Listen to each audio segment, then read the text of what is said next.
Originally airing in 1982, Dai Sentai Goggle V is the 6th season of the now 49-strong Super Sentai franchise, and it's not one that I ever see at the top of people's charts. Well, except for mine, of course, but I'll get to that in due time. I have a weird relationship with Goggle 5. To help explain why it's weird real quick, I just gotta lay a little personal groundwork. This trio right here is what I affectionately call my big three, the untoppable shows, the shows that I love with every fibre of my being. These three shows have something in common, and that is, I love them basically from the get-go. I fell hard and I fell fast for these shows. In fact, while watching Changeman, I distinctly remember getting to the first baseball episode and thinking, oh no, it's happening again. Don't get me wrong, I've thoroughly enjoyed every Sentai I've watched, but something about these three is particularly special. Goggle 5 wasn't like that for me. I remember enjoying it well enough, but that was really it. It felt like any other Sentai, a great time while it lasted, but ultimately doomed to sit alongside its peers on the little knick-knack shelf in the back of my mind. Like any good knick-knack, I was sure I'd pick it back up to look at occasionally, but it was never going to compare to the big three, right? For anyone that hasn't seen Goggle 5, let me give you a quick rundown. Imagine a typical Sentai scenario. Now picture a big robot fight. There you go, all caught up, you've officially seen Goggle 5. Okay, I'll be more serious.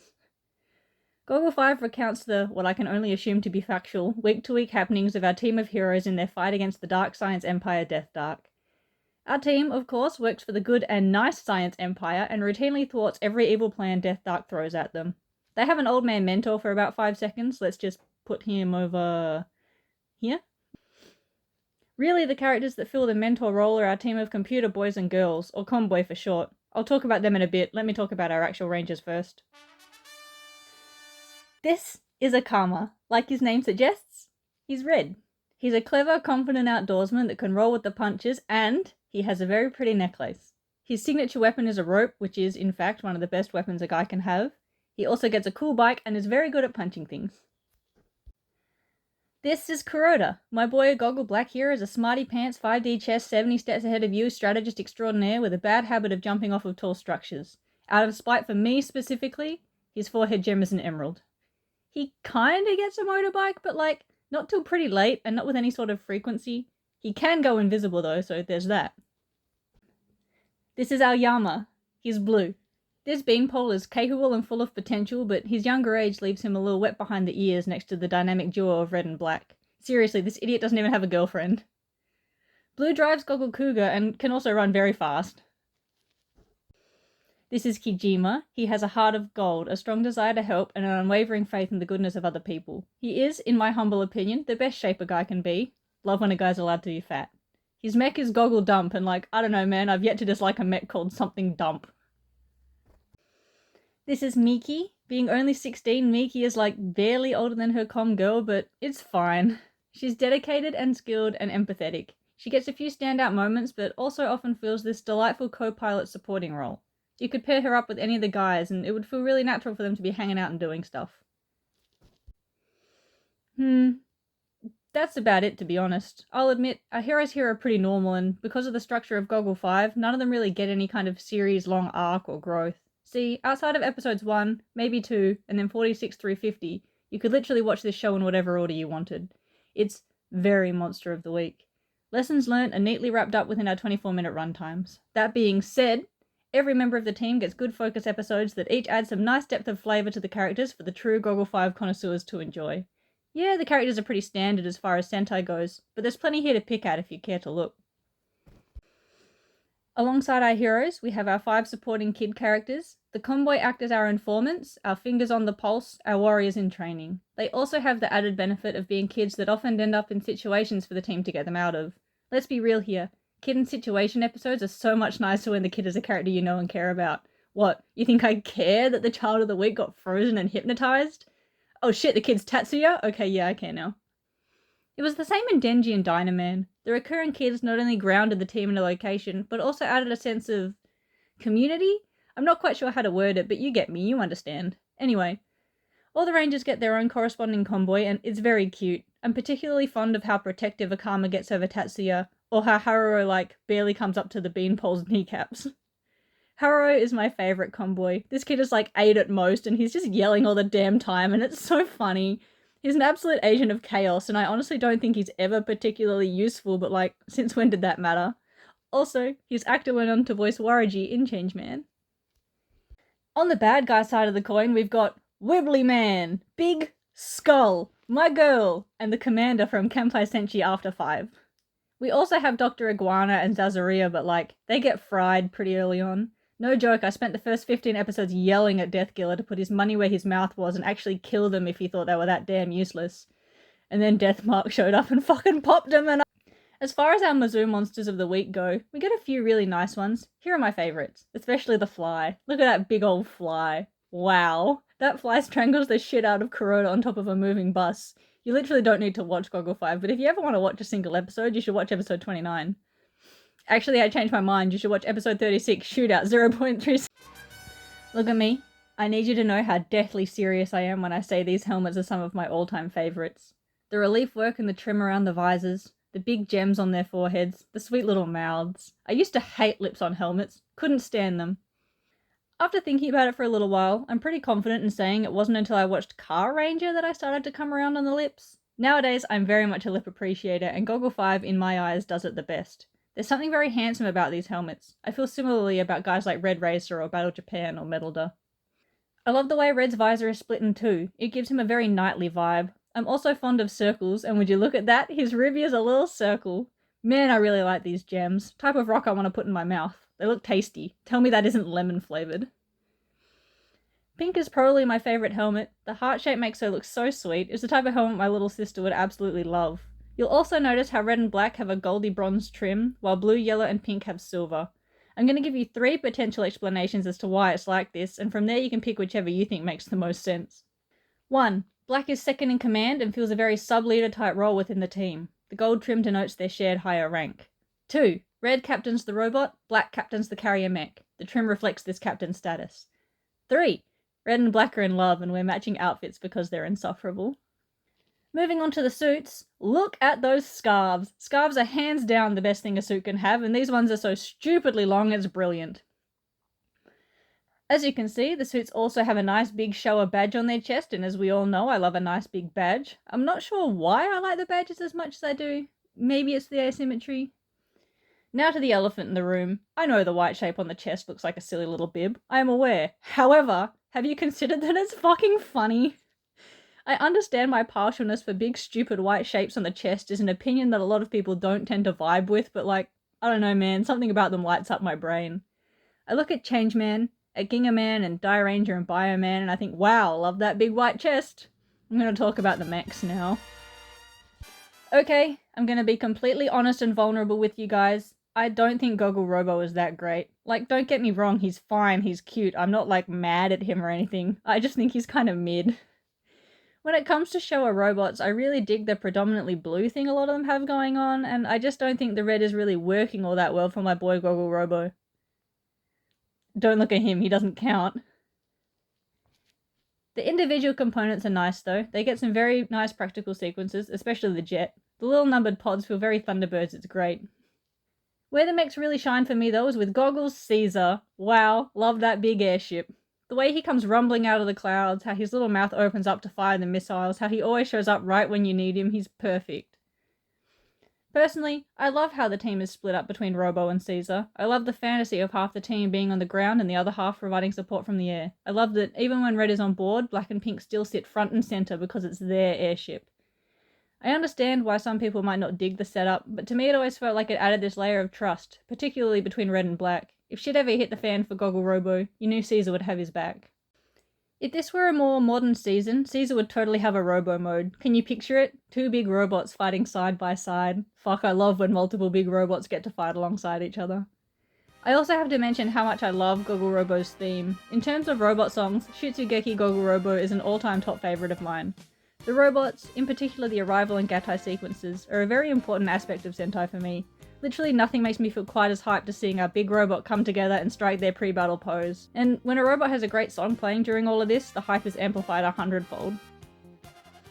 I love this soundtrack. The theme song slaps, the ending song slaps. They use an instrumental version of the ending theme for the roll call, and they line up Akama saying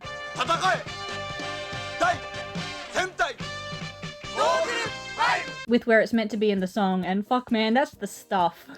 There's one particular background track that is in my head literally all the time. Very earwormy. Mind you, a lot of the tracks are very earwormy and the show uses them very well. Akama also gets a really nice and dramatic insert theme that I am very fond of. What's funny about it is I cannot tell you a single time they use it for Akama, but I can remember a time they use it for Kuroda. Alongside their team sidearm, each member of Goggle 5 gets a signature piece of gymnastics equipment with a bonus gem-empowered form. Red gets a rope that becomes a whip, Black's twin clubs turn into nunchucks, Blue gets a hoop that, hold on to your pants, becomes a hoop that is now a little bit on fire, Yellow gets a ball, it turns into a bigger ball, with spikes on. Pink then gets the coolest duo of weapons with her fancy ribbon and dia baton, and like, fuck yeah, I love that my girl gets to smack the shit out of people, she deserves it. The team, much to my delight, often comes together to use each other's piece of specialty equipment in a variety of pseudo-finishing moves. When they do this, the owner of the equipment gets to be in the middle of the lineup, and it's such a nice little touch. It's like how Goenja's Super Highway Buster could be loaded with any engine soul, or how each Bokenja got a turn wearing the Axel Tector.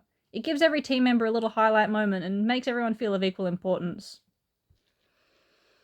My favourite aspect of the weapons, though, is definitely how accessible to kids they are. You don't have to buy a toy to become Goggle Yellow, all you gotta do is pick up a ball and throw it as hard as you fucking can at your brother's head. I think something that people can often forget is Sentai is primarily a roleplay outlet for children. It gives them relatable role models to look up to and emulate on the playground. It encourages active, group-focused play with an emphasis on inclusion. Why do you think everyone has to touch the ball before the finisher will work? I guess what I'm trying to get at is, while the gym equipment is simple, it's just so perfectly hitting that schoolyard play aspect on the head that it's hard for me to be mad about it. Besides, have you ever actually watched a rhythm gymnastics routine? That shit's impressive. If anything, I wish the show leaned into it more.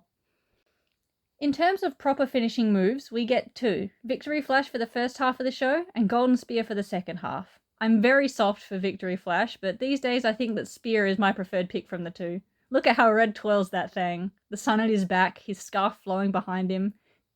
This part is very silly though. Seriously, if Black's gem is meant to be an emerald, the least they could have fucking done is make his effects green. I will die on this hill. I mentioned at the start of the video how the relationship I have with Goggle 5 is kind of strange. It wasn't an immediate favourite, it didn't blow my balls off or hit me in a particularly poignant way. I didn't come out of Goggle 5 feeling like a changed man. I looked up some dates and it turns out the show I watched directly after Goggle 5 was Metalder, and like, no wonder I wasn't thinking about Goggle 5 after I finished it. I was in sad robot hell.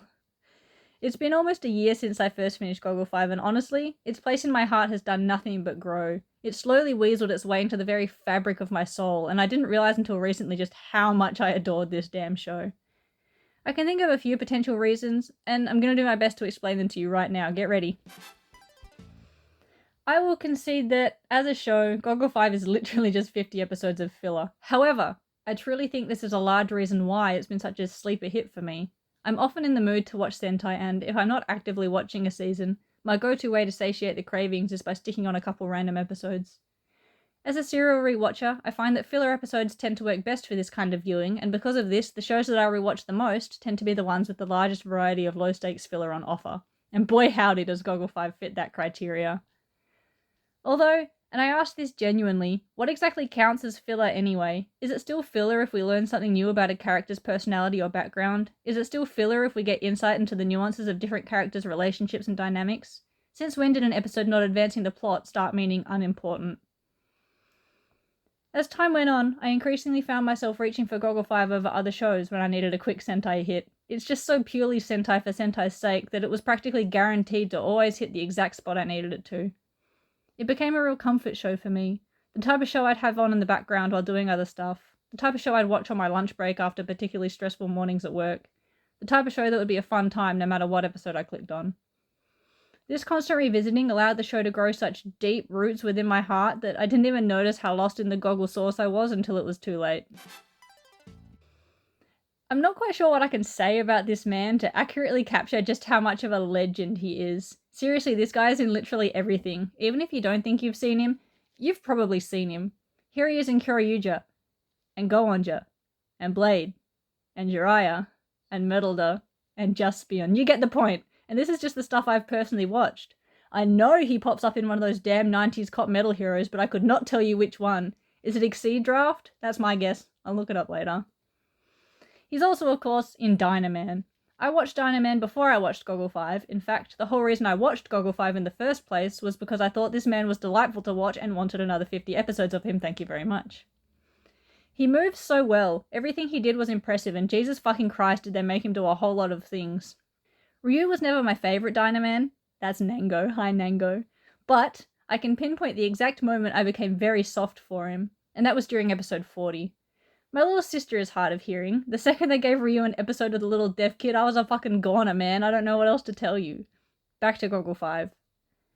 Kuroda wasn't an instant favourite for me either. Don't get me wrong, I still loved watching this guy do stuff, but it took a good 30 episodes for his cleverer than you smarty pants personality to grow on me. It's not a character archetype I typically enjoy. I tend to like them stupid or sad. But as the season went on, he firmly cemented himself as one of my tippy-top favourites.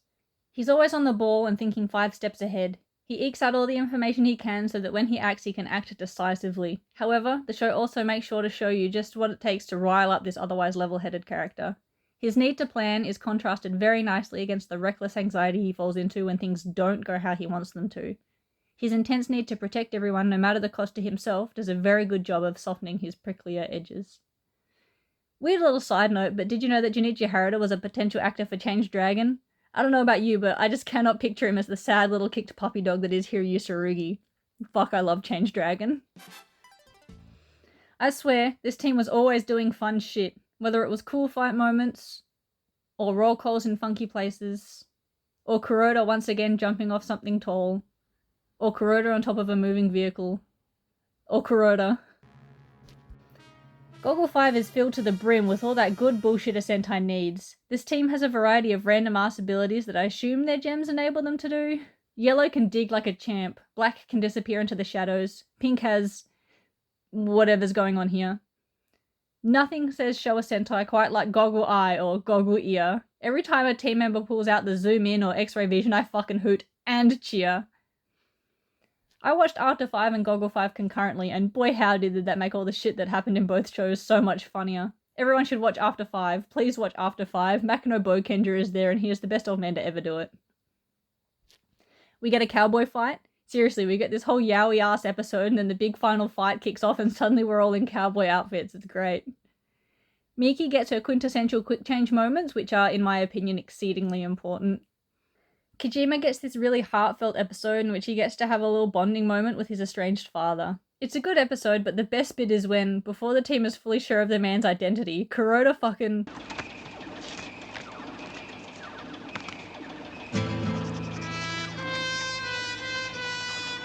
Oh! Literally, why did he do that? Could none of them mentally put facial hair on this man? Did we really have to have Kuroda scribble a little mustache on him? Why are they doing this to me? Goggle Robo gets a fly swatter to beat the big fly monster, which I think is very good. Kuroda seemingly has endless amounts of shogi pieces in his pockets. They're a surprise tool that he'll need later. Satoshi Okita is here for a hot minute. In an amusing twist of fate, he plays an old friend of Kuroda's. Koji Inogi is also here. He did some suit work for Goggle Yellow. Wow, it's just like watching Dynaman again. Tatsuya's actor went on to play Prince in Bioman. Have you seen Bioman? You should watch Bioman. Did you know that out of the whole 28-minute runtime of the movie, we only get just over 3 minutes with the face actors? The rest is spent in suit or with the villains, and I don't know, I just think that's really funny. The show as a whole spends a lot of time in the suits, and I think that's a big factor in why I'm so fond of them. We see them so much, and they're so expressive and delightfully acted. There's a lot of really nice moments with these suits. Okay, I'm gonna cut the random bullshit there and wrap this video up for you. If I had to describe Goggle 5 in a sentence, it would be the most normal Sentai you will ever watch. But here's the thing, right? I really like Super Sentai. Being as long a running franchise as it is, there's a certain kind of delight to be found in seeing where we came from and how it laid all the foundations necessary to get us to where we are today. Goggle 5 isn't trying to be anything special, it just is. And if I haven't already made it exceedingly obvious, I kinda really love that about it. I think I've talked at you for long enough now, maybe even a little too much, but also if I don't gush about Goggle 5, then literally who will? It's honestly and unironically a show I'd happily place right next to my beloved Big 3. Or well, I guess it's probably time I started calling it the Big 4.